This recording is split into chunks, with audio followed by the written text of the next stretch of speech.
যে হত্যা করছে সেও যুব দলের, আর যে ভিকটিম সেও কিন্তু যুব দলের। এটা দুইটাই বিএনপি না। আমি কিন্তু কোন মানে হত্যাকারী কোন সন্ত্রাসী দলীয় পরিচয় দেব না, সে হত্যাকারী না না কোন সরকারের মধ্যে আছে। বিএনপি তার পদত্যাগ দাবি করলো, ডক্টর ইউনূস কি করলো, সেই ব্যক্তিটাকে আবার ফির বিএনপির যে মিটিং হলো প্রধান উপদেষ্টার সঙ্গে, সেই মিটিং এ তাকে উপস্থিত রেখে বসায় কি প্রমাণ করলো যে আপনারা যাকে পদত্যাগ করতে বলতেছেন আমি তাকে কাছে রাখতেছি। আমি একটা বিষয় বলতে চাচ্ছি যে বিগত দিনে যতগুলো হত্যাকাণ্ড হয়েছিল সেই সময়টাতে যে সরকার ছিল আমরা কিন্তু তাদের বিপক্ষেই কিন্তু আন্দোলন করতাম যে এই সরকার ব্যর্থ, এই সরকার প্রশাসনিকভাবে ব্যর্থতার কারণে এই হত্যাকাণ্ডগুলো হচ্ছে। আপনারা লক্ষ্য করেছেন যে যে বিষয়টা নিয়ে সারা বাংলাদেশে আলোড়ন সৃষ্টি হয়ে গেছে, আপনি কি লক্ষ্য করছেন যে সরকারকে নিয়ে কেউ কোনো প্রশ্ন তুলেনি? এখানে ভিকটিম একটা দলকেই করানো হচ্ছে, কোনো অপরাধীর কিন্তু দলীয় কোনো পরিচয় থাকে না। বিএনপি চাঁদাবাজ করতেছে এটা অস্বীকার কেউ করবে না। আমিও কিন্তু সত্যিকার অর্থে আমি একজন বিএনপির কর্মী, আমি বিএনপিকে দুধে ধোয়া তুলসী পাতা বলবো না, কিন্তু বিএনপি এত বড় একটা দল, এখন আমার এই দলে কার মনের ভিতর কি আছে আমি কিন্তু বলতে পাবো না। কিছু ব্যক্তি আছে অতি উৎসাহী, কিছু ব্যক্তি আছে ভদ্র। তো এখন কে অতি উৎসাহী কে ভদ্র এটা কিন্তু বিএনপি কিন্তু প্রমাণ করেছে, ৮-১০ হাজার লোককে কিন্তু বহিষ্কারও করেছে।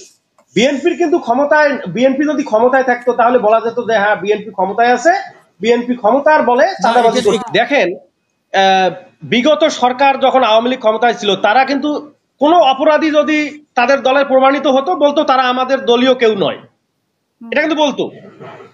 তো বিএনপি কিন্তু সরাসরি আজীবনের জন্য বহিষ্কার করতেছে। এমনকি তারেক রহমান বিদেশ থেকে বারবার বলতেছে যে আমাদের দলের যে কোনো ব্যক্তি যদি চাঁদাবাজ কিংবা অন্যায়ের সঙ্গে সম্পৃক্ত থাকে তাদেরকে ধরিয়ে দিন, কিংবা আইন শৃঙ্খলা বাহিনীকে অনুরোধ করতেছি। তো এখানে আরেকটি পয়েন্ট আমি আপনাকে বলতে চাই, যে পাথর দিয়ে যে লোকটাকে হত্যা করা হলো সোহাগকে, সেই মূল হোতাকে নাকি ধরা হয়নি। কেন ধরা হয়নি?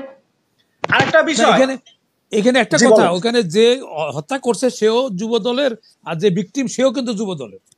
এটা দুইটাই বিএনপি। না।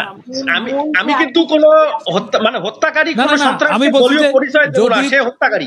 না না না বলছি কি দুইটাই একই পার্টি করে, আমি ওইটা বলছি। আপনি জি জি জি। এখন আমি যেটা ফলো করতেছি, হয়তো আপনারা একমত হবেন, ইউনূস সরকার কিন্তু সূক্ষ্ম ব্র্যান্ডের প্লেয়ার, সে হচ্ছে আন্তর্জাতিক প্লেয়ার, এটা কিন্তু আমাদের মানতে হবে। কারণ আন্তর্জাতিক প্লেয়ার না হলে কিন্তু ওই পশ্চিমাদের মতো এত বড় বড় শক্তিধর রাষ্ট্র কিন্তু তাকে মাথায় তুলে রাখতো না। তো এখন ডক্টর মোহাম্মদ ইউনূস এমন ভাবে কিছু খেলতে চাচ্ছে, জামাত এবং এনসিপি তাদের কিন্তু একটা বড় ব্যাকআপ, কিন্তু বাংলাদেশে যদি বিএনপি কে যদি হেয় প্রতিপন্ন করে, বাংলাদেশে যদি -2 ফর্মুলায় বিএনপি কে আউট করে, আওয়ামী লীগকে আউট করে, জাতীয় পার্টিকে আউট করে জামাত কিংবা এনসিপি যদি বলে যে দেশ চালাবে, তাহলে আমি মনে করব বাংলাদেশ গৃহযুদ্ধের দিকে যাবে এবং বাংলাদেশের আগামী দিনে কপালে দুঃখ আছে বলে আমি মনে করি। আরেকটি কথা বলবো হাসিনা আপা আপনার মাধ্যমে, আসিফ নজরুল সাহেব ইনি কিন্তু বিগত আওয়ামী লীগের সময় কিন্তু টকশোতে অনেক বড় বড় কথা বলতো, আমরা ভাবতাম যে আসলে ইনি বোধহয় খুব সজ্জন লোক। উনি যেমন বিএনপির নেতা কর্মীদের মামলা নিয়ে বলতো, বিএনপির 1.5 লাখ 2 লাখ 4 লাখ লোকের মিথ্যা মামলা, এগুলো হয়রানি করতে, এগুলো কোনো ঠিক হচ্ছে না। তো এখন যে উনি উপদেষ্টায় আছে, উনি কিন্তু ধরাছোঁয়ার বাইরে, মিডিয়ায় তেমন আসে না। তো বিএনপির লোকদের তো ওই সমস্ত মিথ্যা মামলা প্রত্যাহার করা হলো না, তাহলে কি সেগুলো কি এখন সত্য মামলা হয়ে গেল? আরেকটা বিষয়, শাপলা প্রতীক নিয়ে যে ছাত্ররা যেটা আবদার করতেছে, শাপলাটাকেই তাদেরকে কেন নিতে হবে? আর দ্বিতীয় কথা, শাপলা হচ্ছে একটা জাতীয় প্রতীক আমাদের, আমরা কেন এই জাতীয় প্রতীকটা নিয়ে টানাটানি করি? এটার মধ্যে নিশ্চয়ই কোনো রহস্য আছে।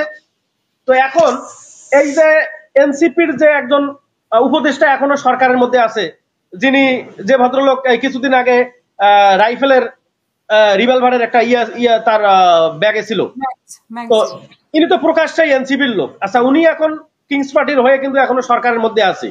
বিএনপি তার পদত্যাগ দাবি করলো, ডক্টর ইউনূস কি করলো, সেই ব্যক্তিটাকে আবার বিএনপির যে মিটিং হলো প্রধান উপদেষ্টার সঙ্গে, সেই মিটিং এ তাকে উপস্থিত রেখে বসায় কি প্রমাণ করলো যে আপনারা যাকে পদত্যাগ করতে বলতেছেন আমি তাকে কাছে রাখতেছি।